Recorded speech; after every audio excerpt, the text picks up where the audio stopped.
Bienvenidos a La Ventana PR. Soy Rafael Tirado Rivera y este es mi podcast.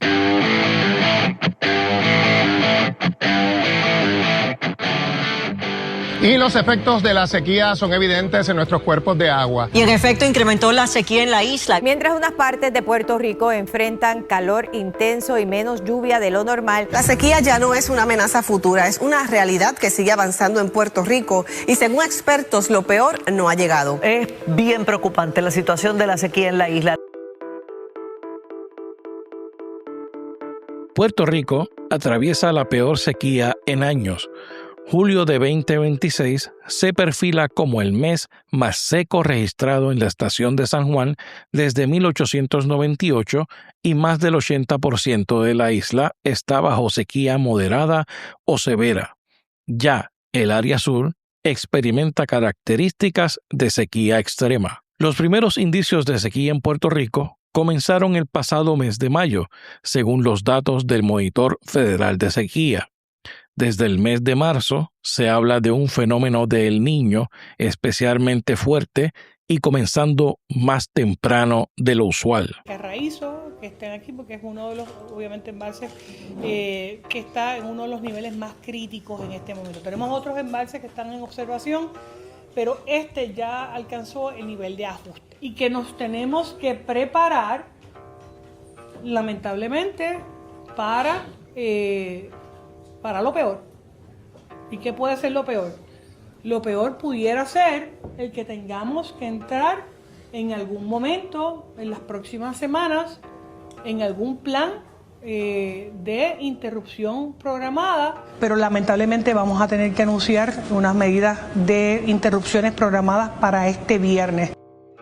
La realidad es que el gobierno ha estado enfocado en otros asuntos, como la crisis con la secretaria de la Vivienda, la crisis con la secretaria de la Familia, la crisis con el secretario de Desarrollo Económico, la crisis con el secretario de Corrección, la crisis en la AAA, la crisis con el presidente del Senado y la crisis con el secretario de la Gobernación. Tal parece que los preparativos para la sequía se quedaron en un segundo plano. Pero ¿cómo llegamos hasta aquí? ¿Por qué tenemos una sequía atípica? ¿Qué rol juega El Niño en la sequía? ¿Cómo afecta la temporada de huracanes? ¿Estamos verdaderamente preparados? Para responder a estas preguntas, contactamos con el doctor Rafael Méndez Tejeda, uno de los climatólogos más importantes de Puerto Rico y de mayor prestigio a nivel internacional, autor de libros sobre el cambio climático y experto en los efectos del Niño en nuestra región. Lamentablemente, el país ha sido privado de la expertise del doctor Méndez Tejeda en el manejo de este tipo de eventos al ser excluido del Comité de Sequía que preside el secretario de Recursos Naturales, Waldemar Quiles, a mi juicio, uno de los peores secretarios de esta administración. Bienvenidos al episodio 60 del podcast La Ventana PR. Como les adelanté, esta semana nos acompaña el doctor Rafael Méndez Tejeda, catedrático de la Universidad de Puerto Rico, miembro de la Junta de Síndicos de la UPR y miembro del Comité de Expertos de Cambio Climático.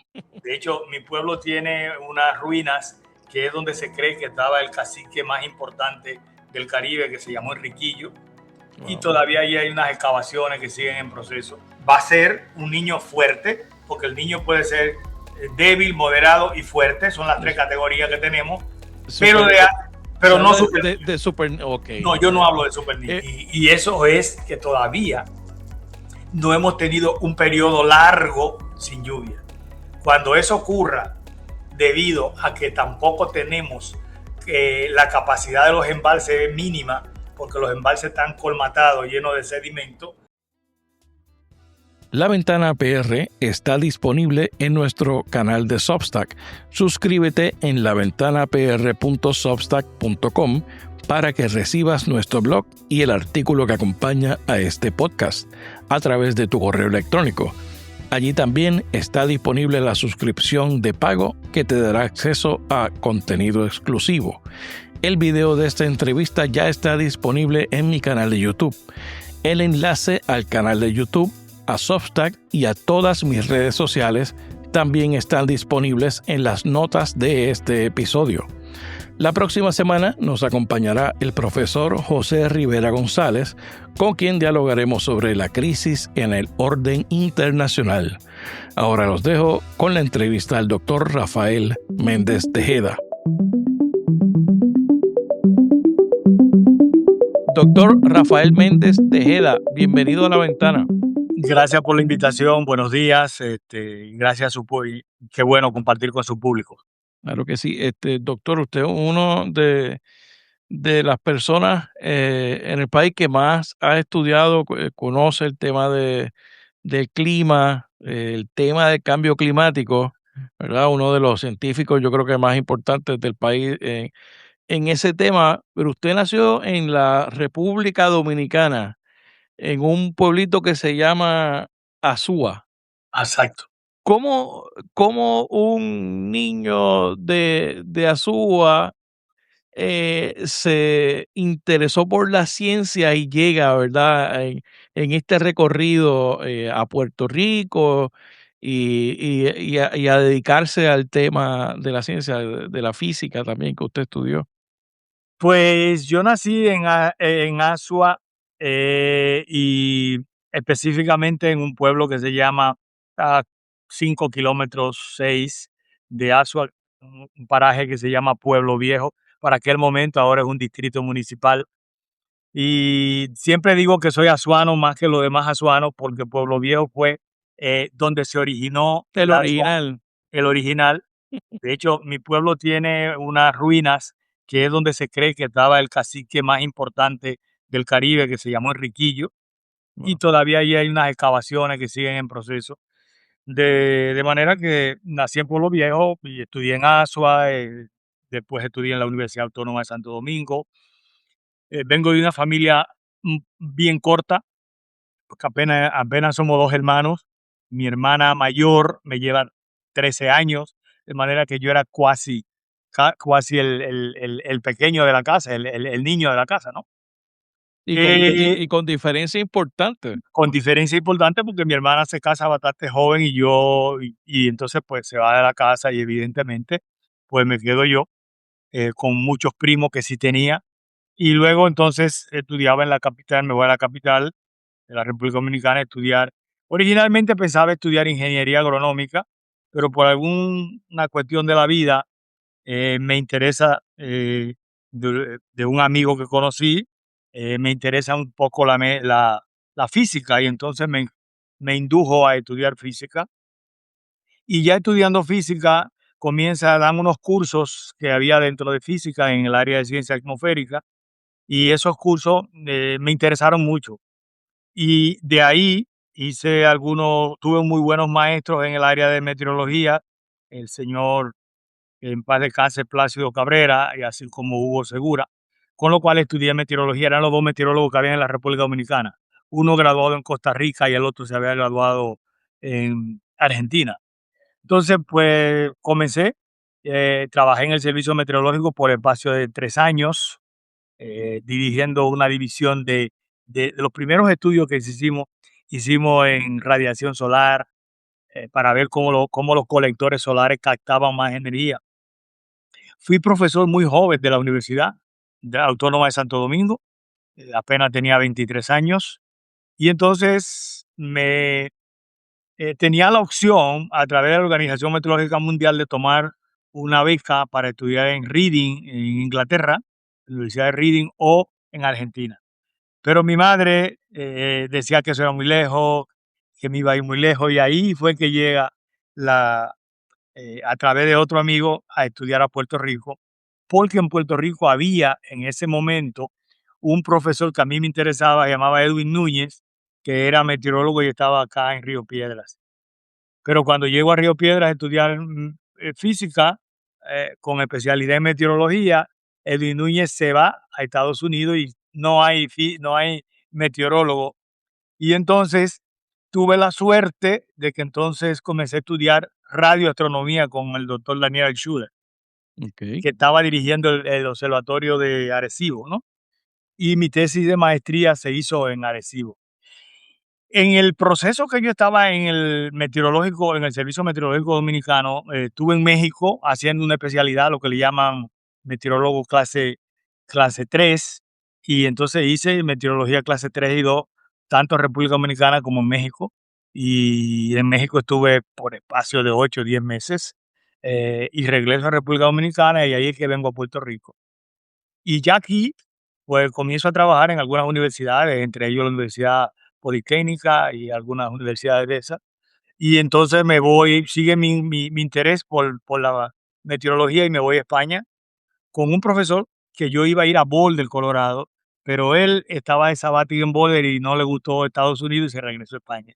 Entonces yo voy a España y tuve la suerte de trabajar con el doctor Emiliano Hernández, uno de los climatólogos mejores que tenía España, y la suerte de que don Emiliano tenía varias propuestas a nivel de toda España. Entonces íbamos a las 5 centrales nucleares que tenía España a hacer perfiles y estudios de viento.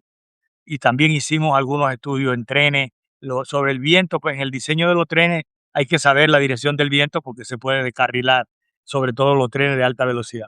Ah, Entonces, básicamente conocí casi toda la península ibérica con ellos. Y entonces, de ahí pasé a estudiar, llegué a Puerto Rico muy poco tiempo, eh, ingresé a la Universidad de Puerto Rico en Río Piedras y me voy por espacio de un año, estuve en Río Piedras y después me regreso a Gainesville, a Florida, a estudiar meteorología, pero específicamente con el fenómeno del niño. ahí es que hace su Y especialidad en el tema del ahí niño. hago el postdoctorado con el fenómeno del niño y allí trabajé casi un año y medio, 2 años y regreso acá.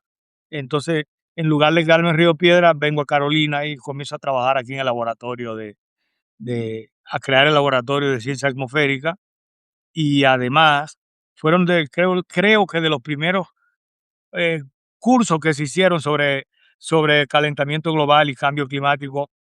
Hicimos uno, porque para ese momento ya trabajaba yo con un proyecto de NASA que se llamaba NASA Space Grant, que estuve ahí como 12, 13 años. Y, y entonces comenzamos a patrocinar cursos para maestros y hacer cursos con científicos que venían, científicos de muchos niveles.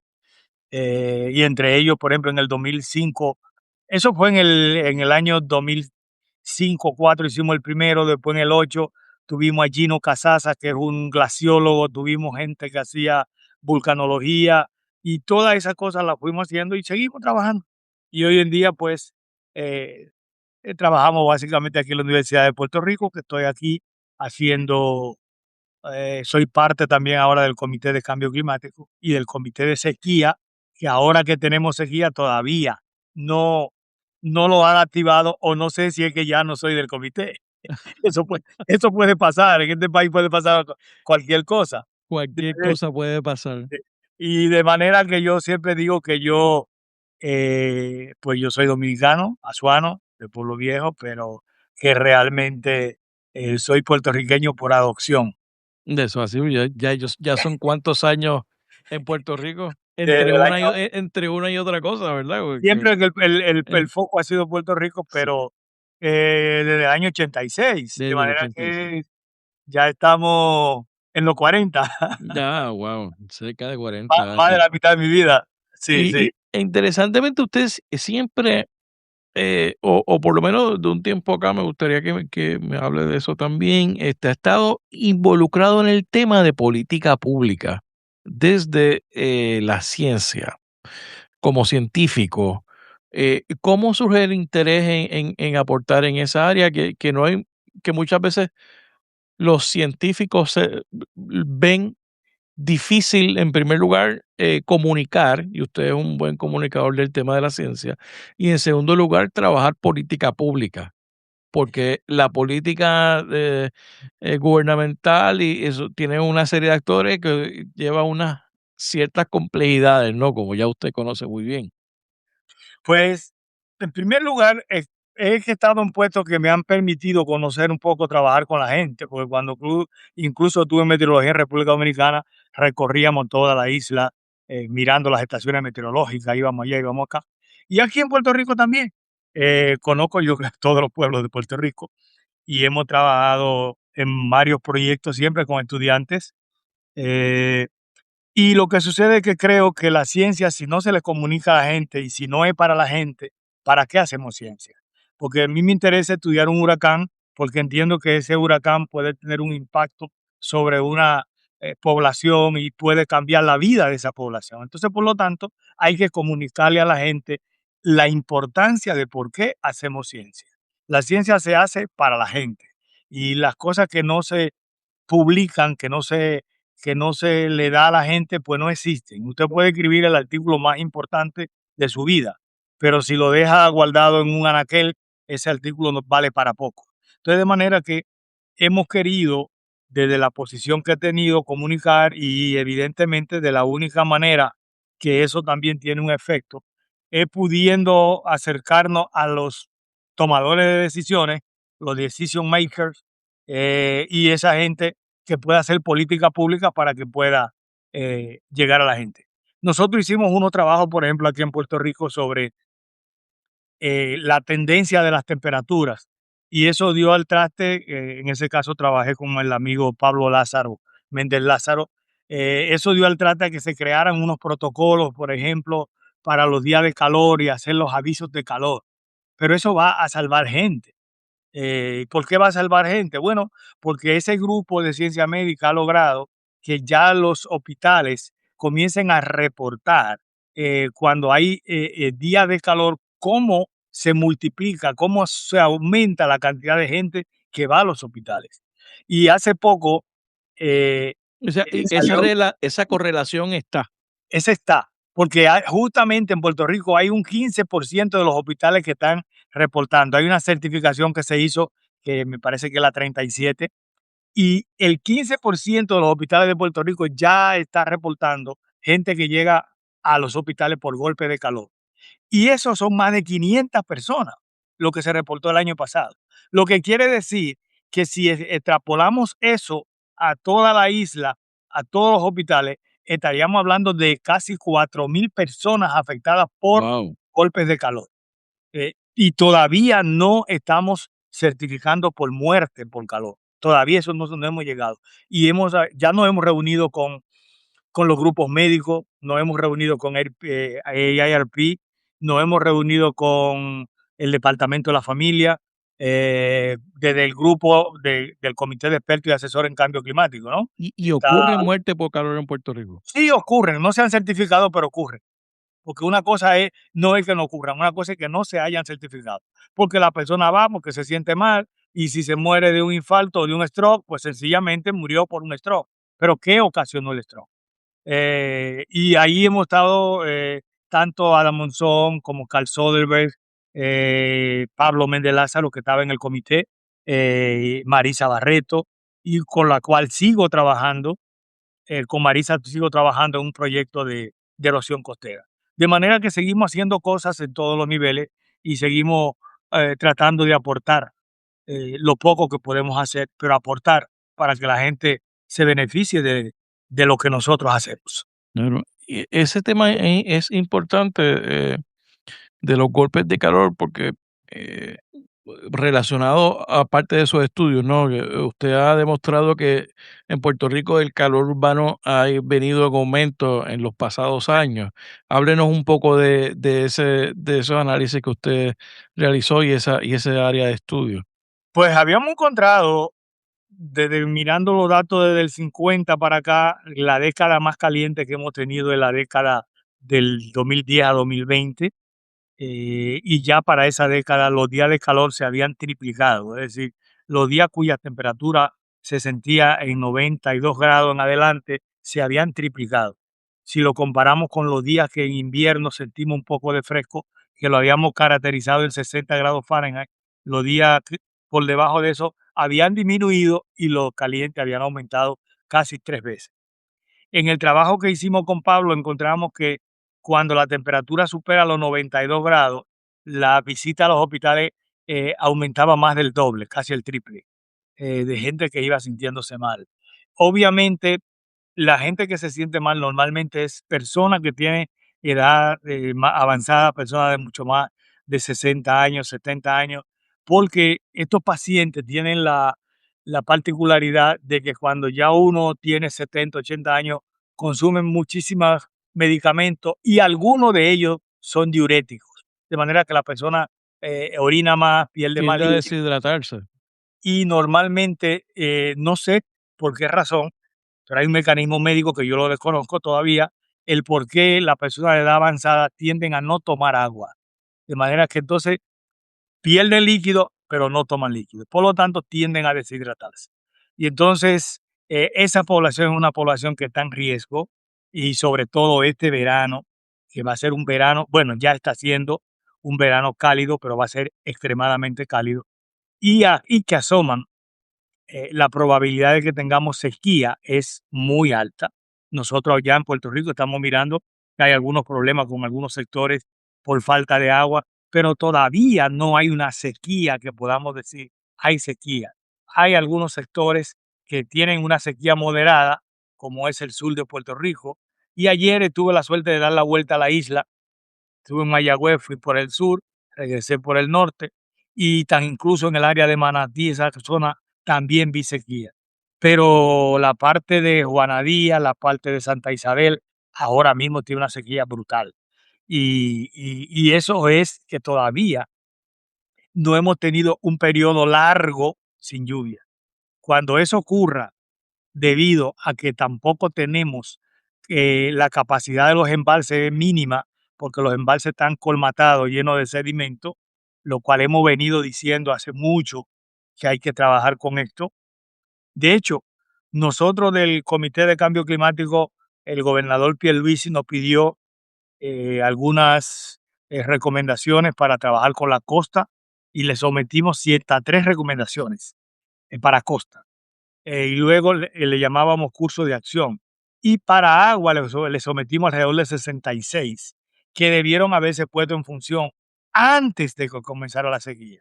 Entonces, de manera que como eso no se pone, lo han ido dejando, lo han ido retrasando, cuando vienen a moverse es porque ya la sequía está. Y entonces eso hace que el efecto sequía sea mucho más impactante. Uno puede pensar que a veces pues las sequías llegan por sorpresa y que no hay Normalmente forma. no, normalmente no. Se van dando indicios de sequía y vamos alertando de que hay sequía.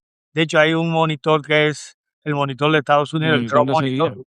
El monitor de sequía, ya por ejemplo, si busca el mapa de Puerto Rico, lo va poniendo por área y le va diciendo esta área es D0, D1, y ellos lo catalogan así. O sea, la D viene de draw. Entonces, pues, hay regiones, hay bolsillos ya que tienen sequía D0 o D1, D2, ya van moviéndose. Ya vemos que el suelo, porque una de las cosas que hacemos para hablar de sequía es que nosotros medimos la humedad del suelo. Hay unos colegas que miden la humedad del suelo.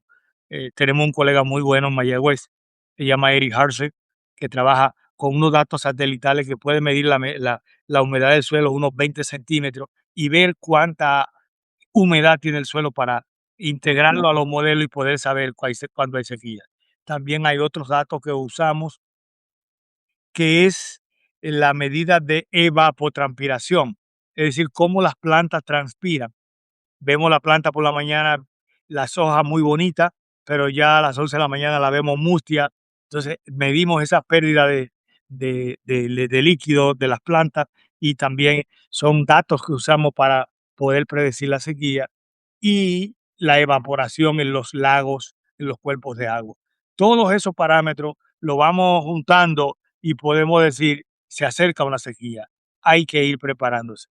Pero lamentablemente, aunque lo digamos, las autoridades no están respondiendo con la rapidez que hubiésemos querido.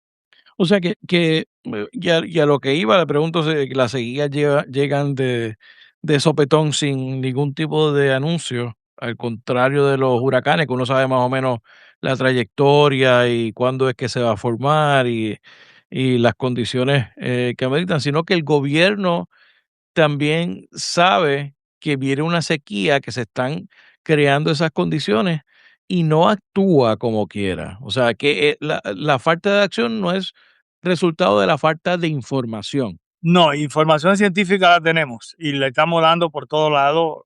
Los jóvenes que están allí en el servicio meteorológico son muy activos, dan esa información. Eh, los grupos de investigación, hay unos grupos muy buenos en Mayagüez, hay unos grupos muy buenos en Río Piedras, y básicamente proveemos esa información.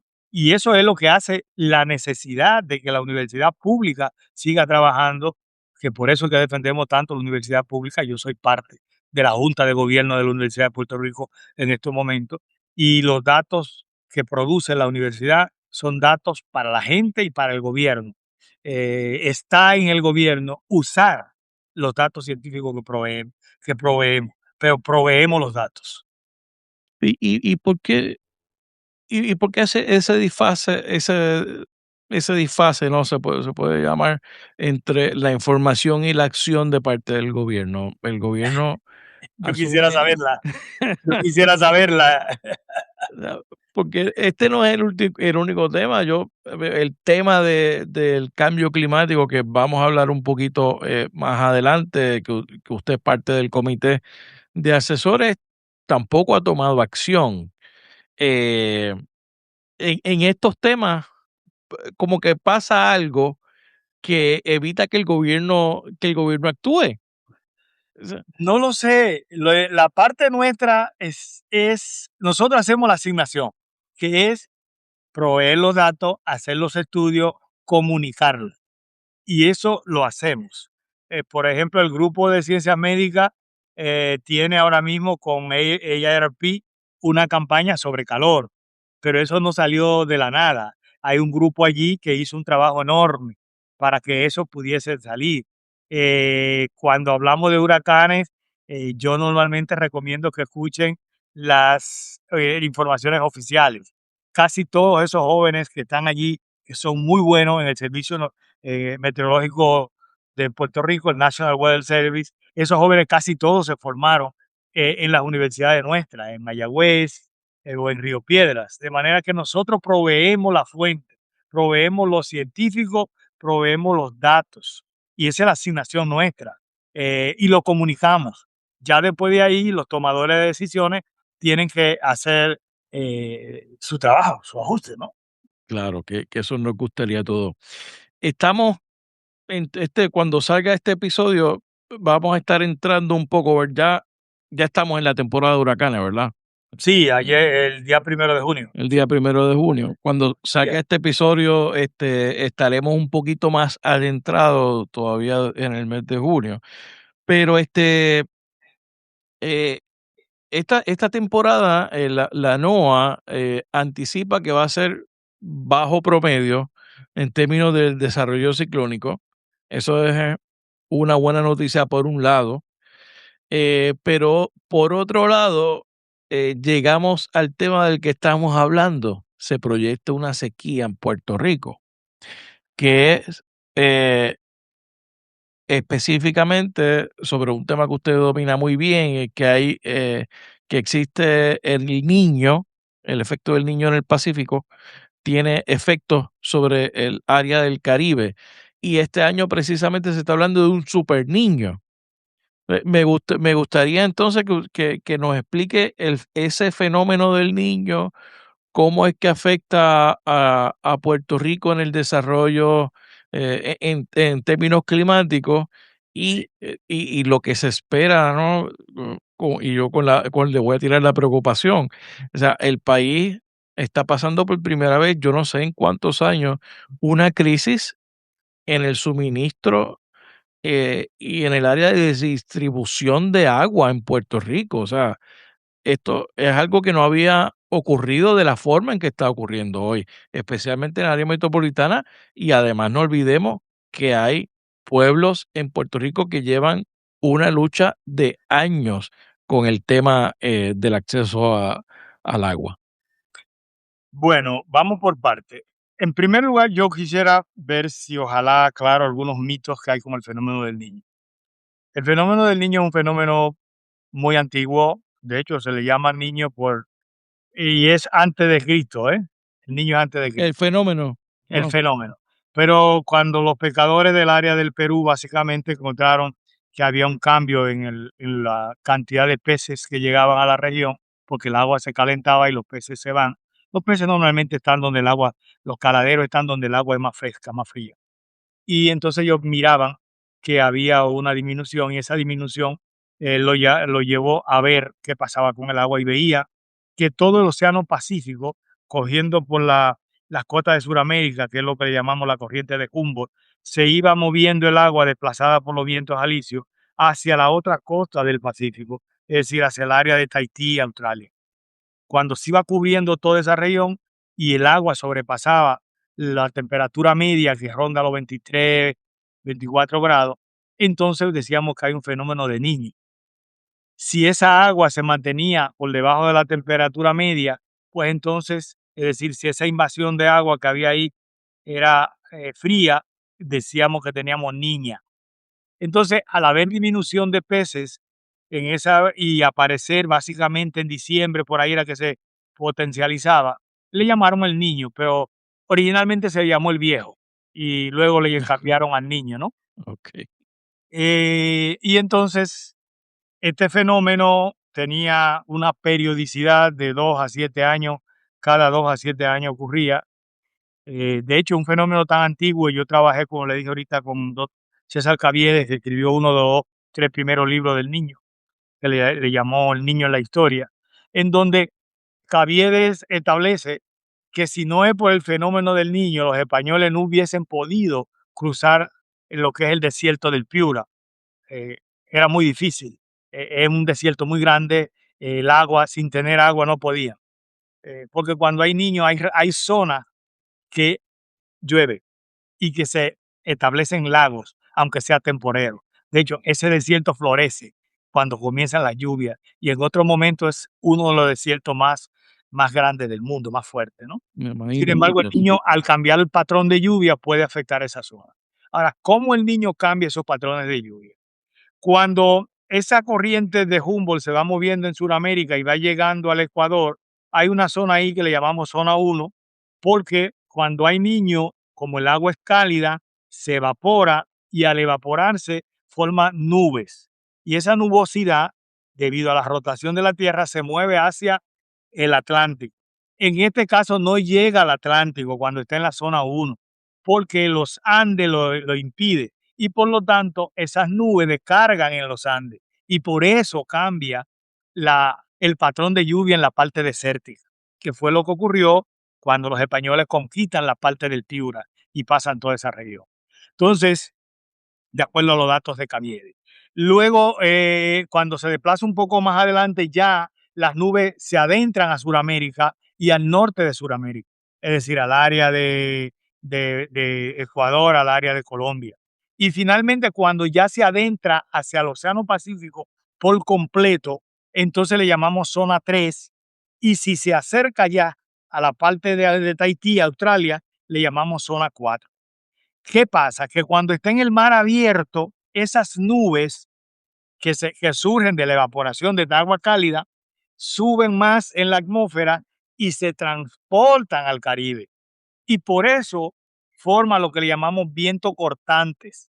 Y esos vientos cortantes o vientos de cizalla son los que vienen acá y afectan los huracanes que hay en nuestra No, región. afecta el desarrollo de huracanes, No, afecta No. la intensidad. la intensidad de los huracanes. Los huracanes en el Atlántico no tienen que ver su formación, por lo menos hasta ahora que yo haya leído, con el niño. Tienen que ver Ok. con su intensidad. La formación de huracanes en el Atlántico tiene que ver con otro fenómeno que es bien importante y que se está descuidando. Y yo estoy terminando un artículo para enviarlo a Yale Climate Connection, que es una revista con la cual yo trabajo de la Universidad de Yale. La Universidad de Yale. Yo hago la parte en español para publicar al público en español porque carecen de esa información.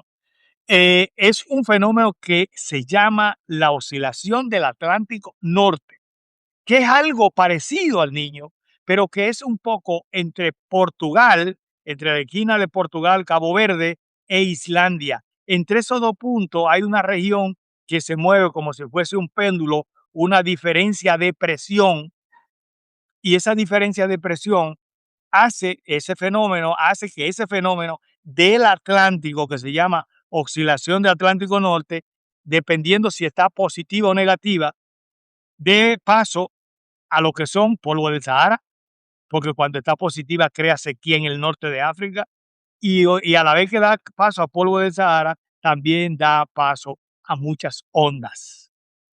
Y esas ondas son las que se desplazan hacia el Caribe y entonces pueden convertirse en huracán.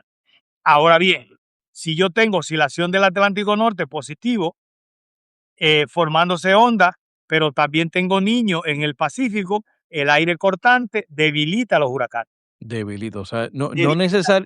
no necesariamente tiene que ver con la creación, sino con la No, intensidad del huracán. el niño crea muchos Que ese huracanes, es el mito que mito que hay. estamos hablando. El niño crea muchos huracanes en el Pacífico, pero Ya, en el Atlántico quien genera huracanes básicamente es la oscilación del Atlántico Norte, que está en el Atlántico ubicado entre Islandia y Portugal. Esos dos puntos que están ahí. este día que estamos hablando ya hay 2 huracanes en el Pacífico, en el área del Claro, Pacífico porque hay niños. desarrollados.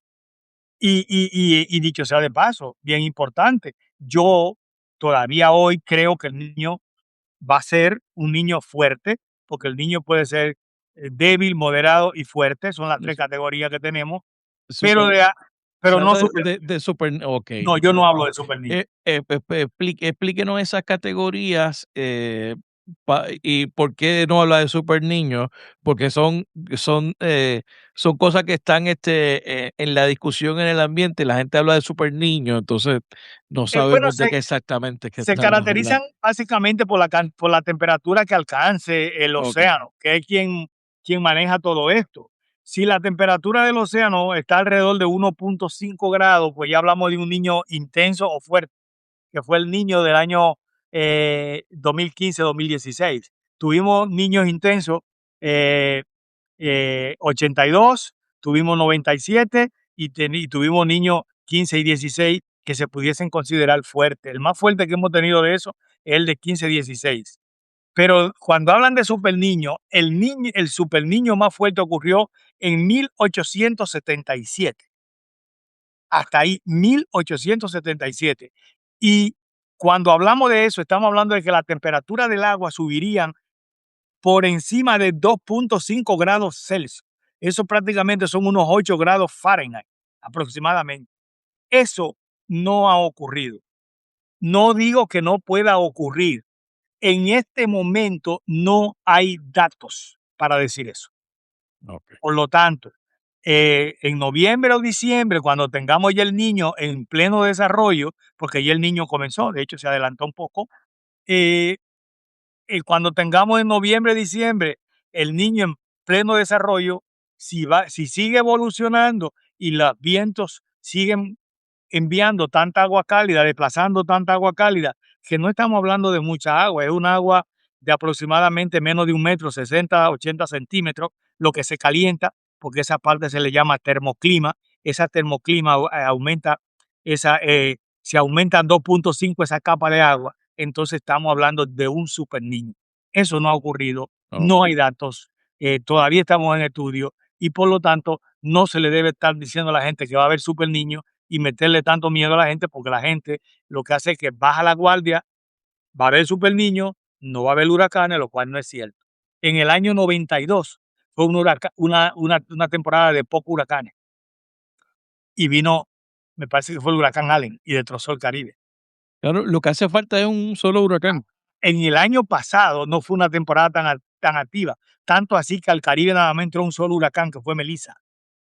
Y ese huracán Melissa destrozó Jamaica.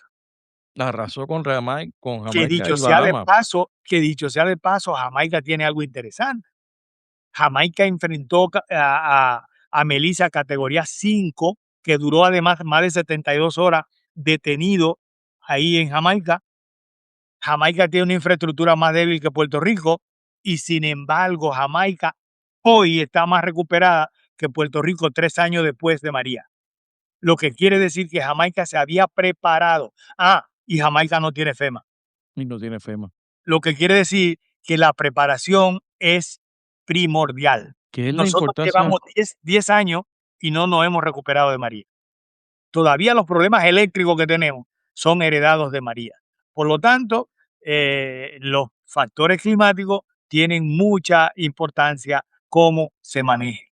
Y entonces, no, vemos, usted espera un niño fuerte en esta Sí, temporada de categoría 3, supongo, fuerte, intenso, sí. nivel 3.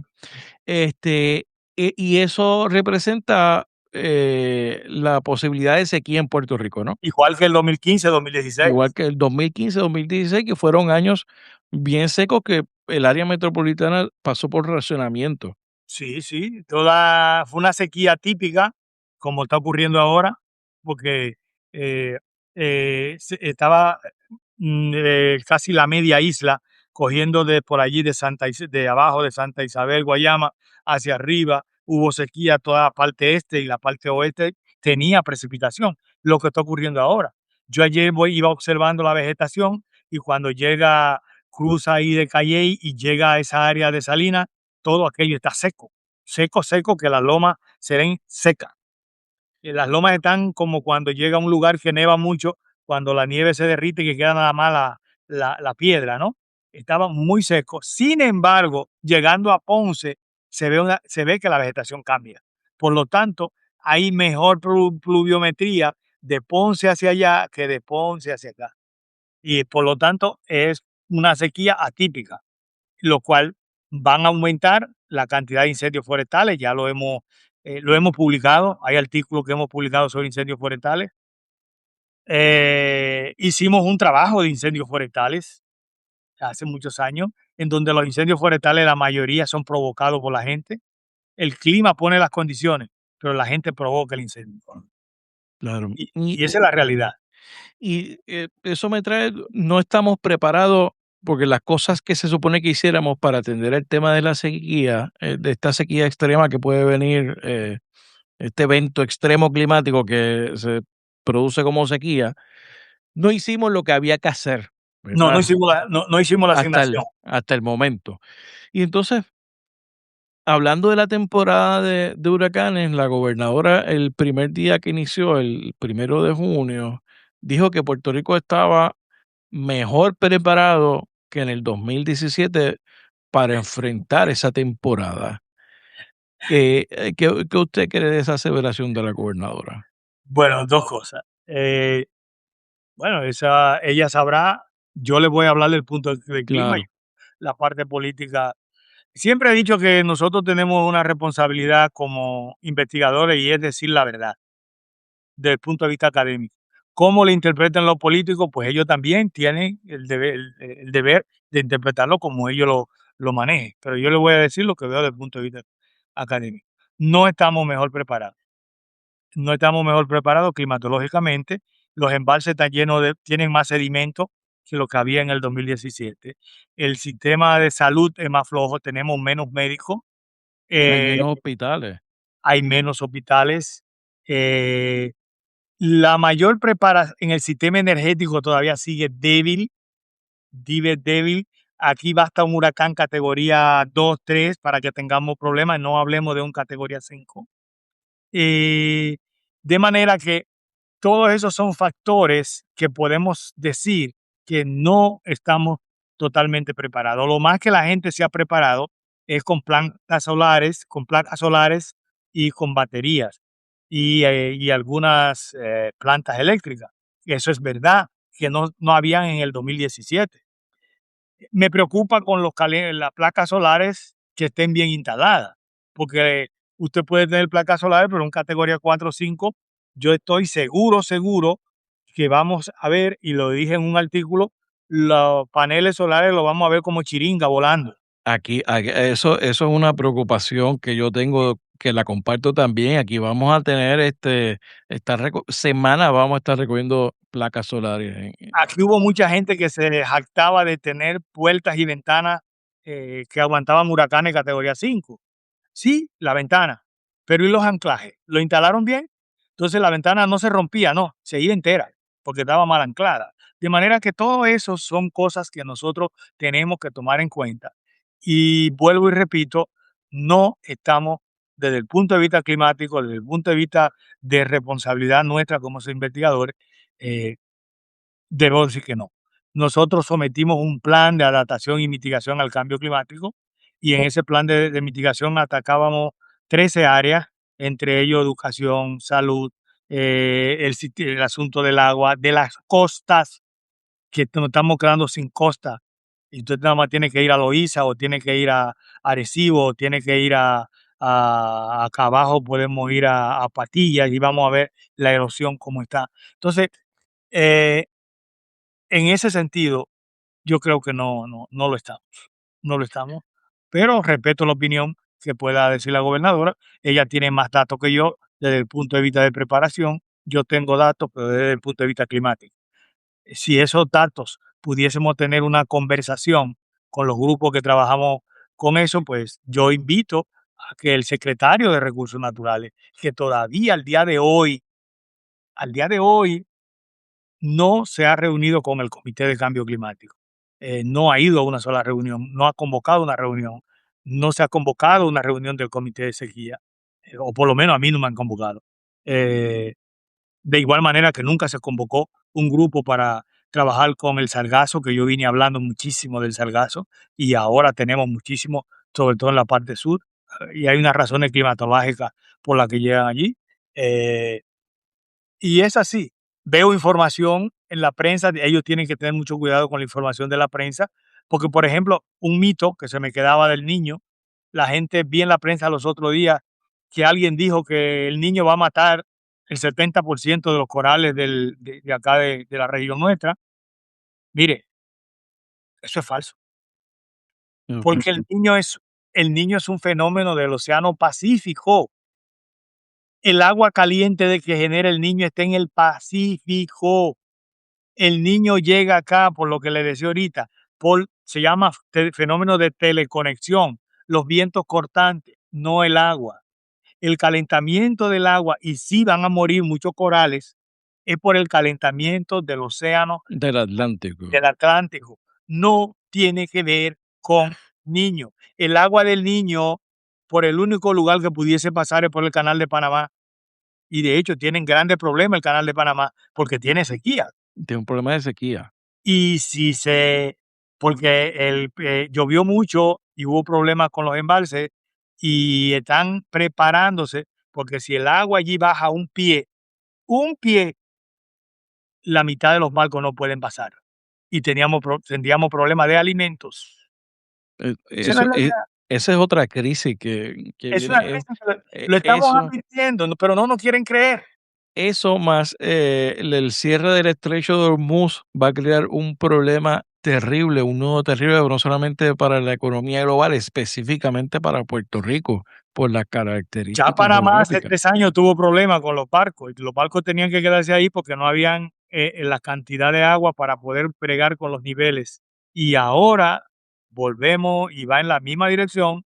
Si el niño arrecia, pues podríamos tener eso.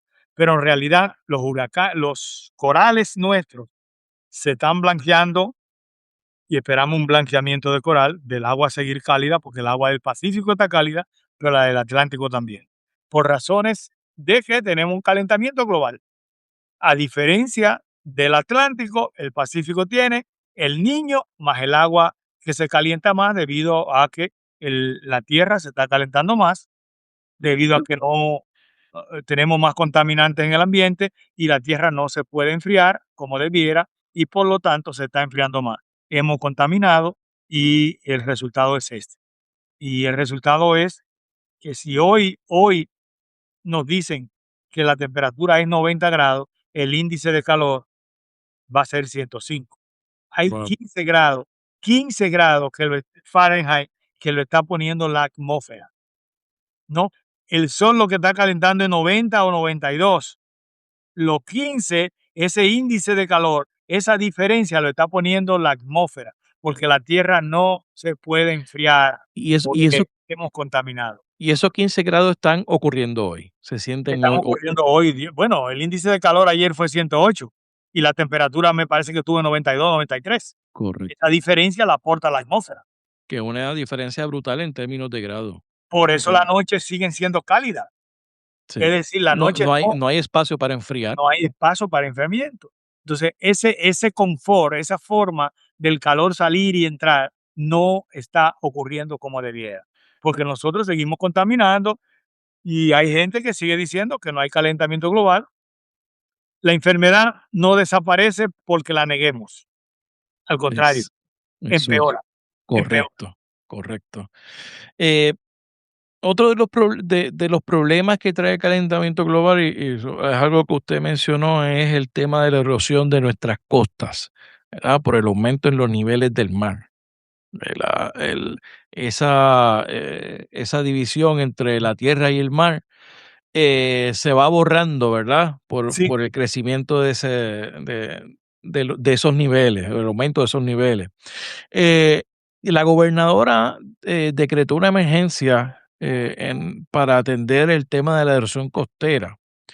Y usted es uno de las personas que más ha estudiado el tema de la erosión en Puerto Rico. Yo suponemos que usted está al tanto de los esfuerzos que va a hacer el gobierno para atender el tema de la erosión costera. pues mire, nosotros sometimos, como le dije, desde el gobernador Pierluisi 103 cursos de acción para trabajar con la costa. El gobernador en ese momento había acogido 86 y quedaron 17 cursos de acción que lo iban a estudiar. Pasó el gobierno del licenciado Pierluisi y llegó el gobierno de la licenciada eh, Jennifer González. Ningún gobierno no ha llamado para hablar de esos cursos de acción, de esas 16 acciones. Eh, Además, como ya le dije, hace 2 años, más de 2 años, porque cumplieron 2 años ahora en abril, que nosotros sometimos el plan de adaptación y mitigación al cambio climático, donde tenía unas medidas para trabajar a largo, mediano plazo.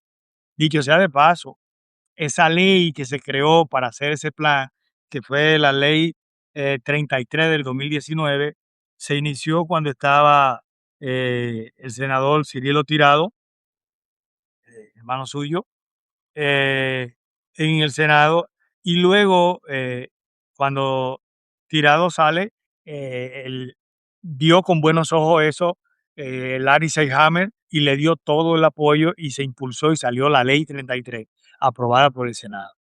El Senado le ha dado un respaldo, porque nos dio respaldo, incluso tratando de que nos dieran fondos, aprobó el proyecto que se sometió hace 2 años y ha comenzado a vivir el sueño de los justos y nadie ha actuado, excepto el Senado. El primer Senado que llegó estaba José Luis De Dalmao, José Luis Dalmau. no lo quiso discutir, lo pasó a la siguiente legislatura y ahí ha venido dando vueltas hasta que el Senado actual lo aprueba, pero y lo envía, porque había una cláusula que decía que si no actuaban, el plan quedaba automáticamente aprobado y pasaba a la gobernadora. Pues se lo enviaron a la gobernadora y la gobernadora lo envió de regreso a la Cámara para que lo discutiera. Ahí lleva meses, no lo han tocado y en los próximos días, hoy estamos a 9, creo que la Cámara no va a trabajar más que el 20, pues ya después del 20 lo que trabaja son proyectos que se hayan, Que hayan se aprobado, o sea, que el día hayan- 20 es básicamente el último día para aprobar medidas. ya después de ahí lo que van son comités de conferencia y es un proyecto que no, un proyecto extenso, que lo había trabajado la senadora Maricita Jiménez en el Senado, pues está allí, no se ha aprobado, no creo que ya se vaya a discutir en el tiempo que hay, porque algunos se quejaban de que el proyecto tiene 600 páginas, y es verdad, tiene 600 algo, pero el proyecto de ley de la gobernadora sobre permiso tiene 819, tiene 200 páginas más. Entonces, ¿cuál es el problema? El proyecto de que yo no lo he leído, pero me lo dicen, el proyecto que quieren hacer en Cabo Rojo De esencia. de esencia tiene el impacto ambiental, tiene más de 3.000 páginas y lo está leyendo y no quisieron leer las 600 nuestras. Entonces, de manera que lo único que estamos pidiendo es que lean las 600 nuestras, que nos llamen, que nos sentemos a discutir, donde podemos mejorarlo, lo mejoramos y se pueden hacer muchas cosas en esas 13 áreas, que habían planes a corto, largo y mediano plazo. No todos los planes estaban sin hacer. Algunas cosas ya estaban corriendo, como la campaña esta de calor, como trabajar con los acuíferos. Hay algunas cosas que ya se estaban comenzando a hacer y que se podían continuar haciendo. Y cómo No, trabajar el tema de las costas también. exacto, el tema de la costa estaba, el tema del Sargazo estaba. No era un plan para evitar que se desarrollara el país, todo lo contrario. Era un plan para evitar que el país, con el impacto de un solo fenómeno, ocurriera lo que ocurrió con María. Lo que queríamos era que actuáramos como Jamaica, que, vuelvo y repito, actuó mucho mejor que nosotros. Hizo la asignación. Nosotros no la hicimos y tampoco la estamos haciendo ahora. Interesante eso que me dice de Jamaica. Pienso también en la primer ministro de Barbados, que es una líder en el tema de cambio climático a nivel global. Y le pregunto, ¿verdad? ¿Cómo contrasta Puerto Rico, por ejemplo, con el trabajo de República Dominicana sobre el tema de cambio climático, cuando ambas jurisdicciones comparten un área geográfica? ¿Hay diferencia en la forma en que han actuado o son similares en el término de la falta de acción? Bueno, República Dominicana tiene su característica, y es que, por ejemplo, en el caso del Comité de Cambio Climático que ellos tienen en República Dominicana, es un comité que depende del presidente y es un comité que tiene fondos de gente trabajando allí. Tiene alrededor de 25 a 30 empleados técnicos que trabajan y que están actualizando. Wow. Eh, Que es que responden directamente al presidente Abinader. el presidente O es sea, el porque presidente. tiene interés específico el presidente en que se haga. El presidente es el presidente del Comité de Cambio Climático. Él tiene un Ok. ministro o un coordinador que está trabajando con el comité, pero el presidente es el presidente. Y cuando hay que actuar, son muy rápidos. Por ejemplo, con el huracán Fiona, también actuaron rápido. Eh, y el gobierno, el sector privado es muy activo. Por ejemplo, el sector privado, cuando Fiona llegó, devastó un área muy similar al impacto que tuvo Fiona en Puerto Rico. El área devastada en Dominicana, aunque fue el este, fue el área en donde estaban todos los hoteles, la parte de Punta Cana, la provincia de Altagracia, Samaná, y sin embargo se recuperaron muy rápido, trabajaron rápido, porque el sector privado también entró allí, puso mucho dinero en resolver eso.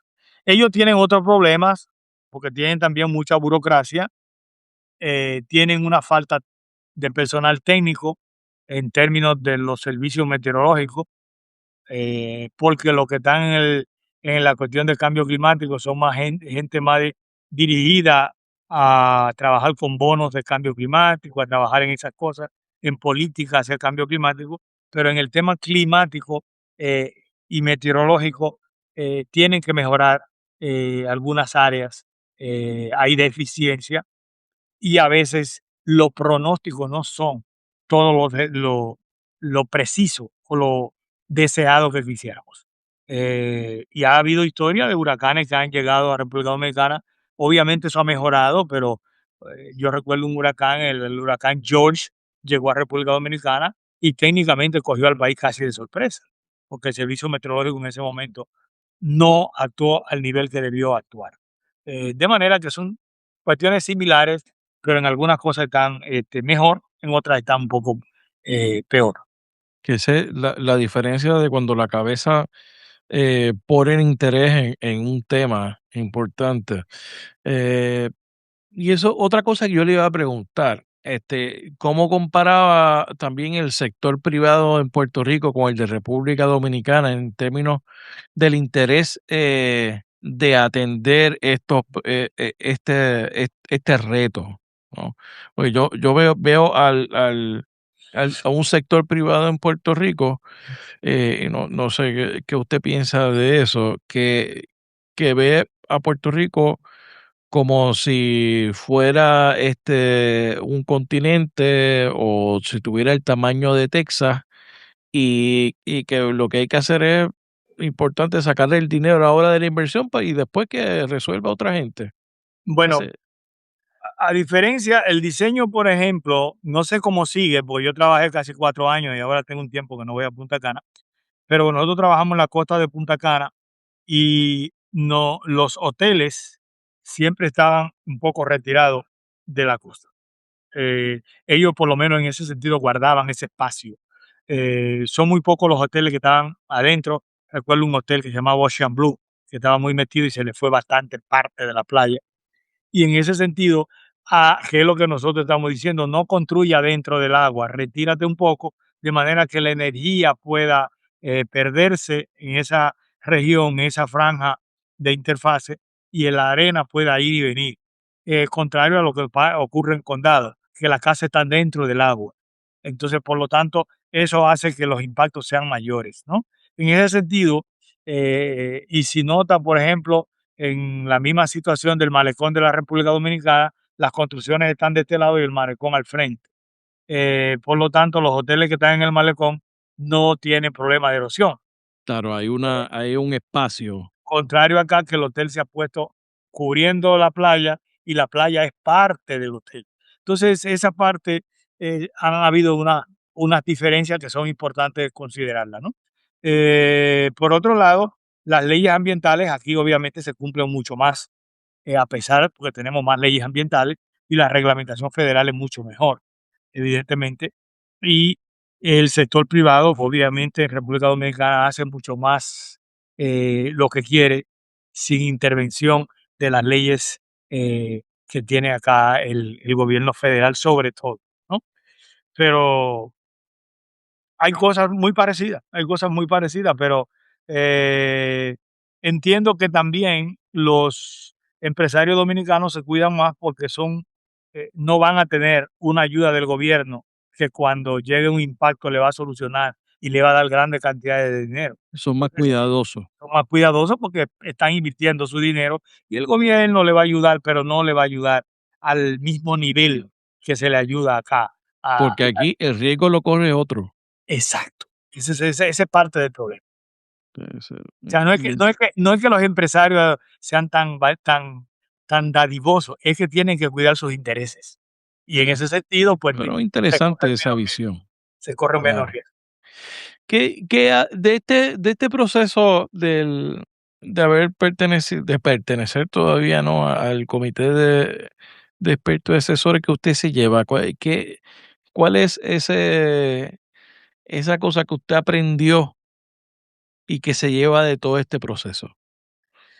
Bueno, en el trabajar en el Comité de Cambio Climático, que solamente quedamos 3 de los 6 científicos, Adam Monzón, Calzó del Brillo, me llevo 2 cosas. Tuve, primero, el ver que hay gente, investigadores que estaba dispuesto a aportar al país sin que se le pagara. No cobraron un centavo, dieron todo su trabajo, su tiempo y dieron incluso su dinero porque cuando viajábamos a un lugar de la isla a dar una charla, una conferencia, pagaba todos tus gastos.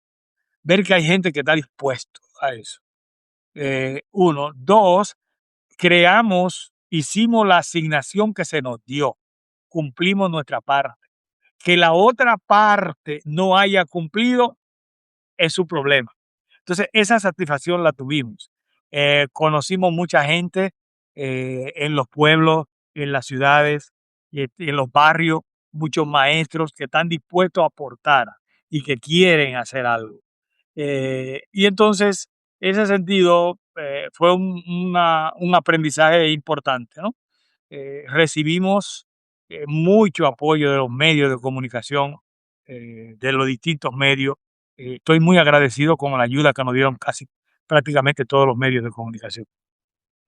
Como negativo, el haber hecho un esfuerzo y que ese esfuerzo no se haya reconocido y que ese esfuerzo lo hayan dejado morir en el escritorio de alguien. Eso duele porque gastamos muchas horas.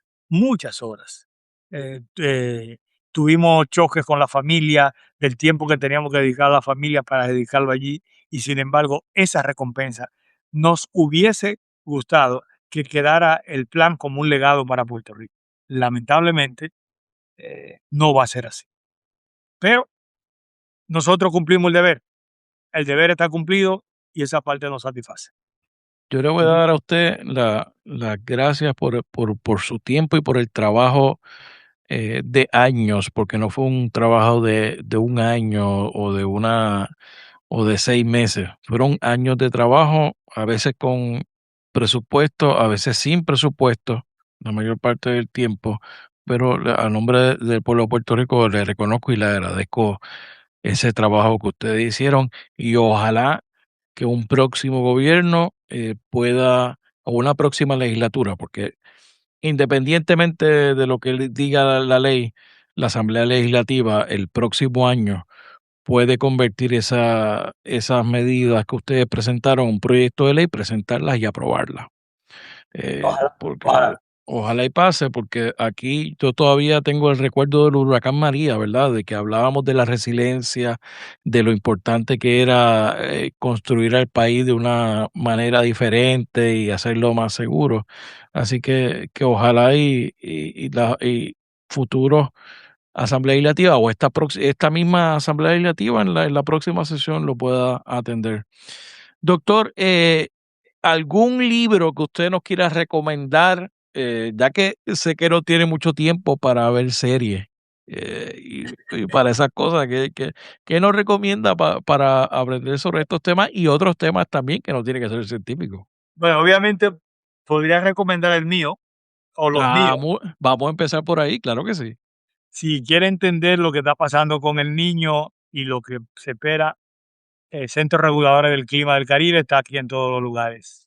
Y Y se consigue en en Norberto, todos sitios. en ¿Y en la internet está disponible? internet 787 lo vende y también Ok. todos los libros que he escrito. Estoy trabajando en un tercer libro.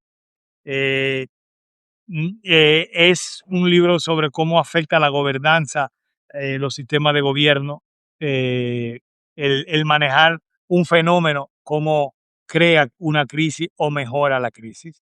Y es eh, un repaso a a todo lo que es el clima, una pincelada desde lo maya hacia acá.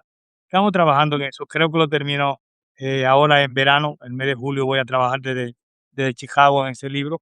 Eh, pero si fuera no mío, recomendaría dos lecturas. Hay una lectura que es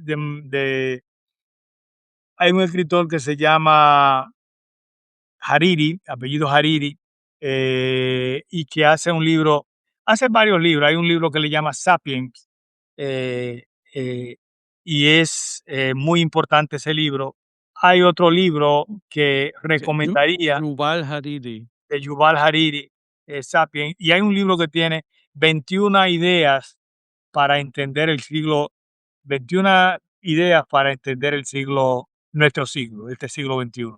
Ese libro es muy importante, creo que hay que leerlo, se debe releer, y, y hay un libro de un español que se llama Una vacuna contra la ignorancia, que es un libro de un escritor español muy, muy, muy interesante.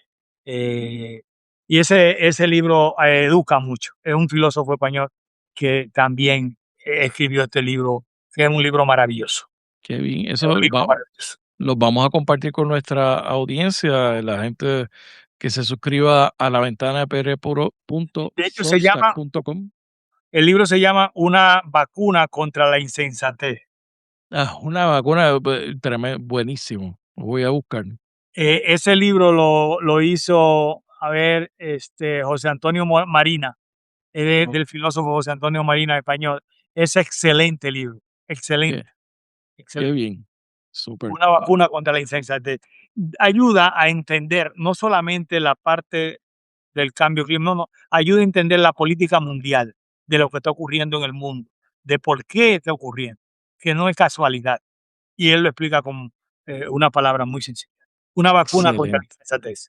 Excelente. Y esa es la palabra La palabra es, me encanta la insensatez que estamos viviendo Ojalá lo en el consiga. mundo. No sé si la librería de acá lo tiene. Yo lo compré en España y después sí lo vi en una librería que se llama Cuesta en República Dominicana, que vende muchos libros españoles y que se pueden Sí. conseguir. Pero es una lectura excelente. Bueno, doctor, ¿algo que quiera añadir? Darle las gracias y nada, saludo y seguiremos trabajando. Estamos aquí para servirle al pueblo de Puerto Rico y a todo el Caribe y a mi tierra, de manera que pues, y como le dije, estamos a la disposición. Cualquier cosa, pues, saben dónde contactarme. Claro que sí. Doctor Rafael Méndez Tejeda, gracias por estar en La Ventana. Gracias a ustedes, gracias, buen día. La Ventana PR es una producción de Change Lab Media para Rafael Tirado Rivera. Hasta la próxima.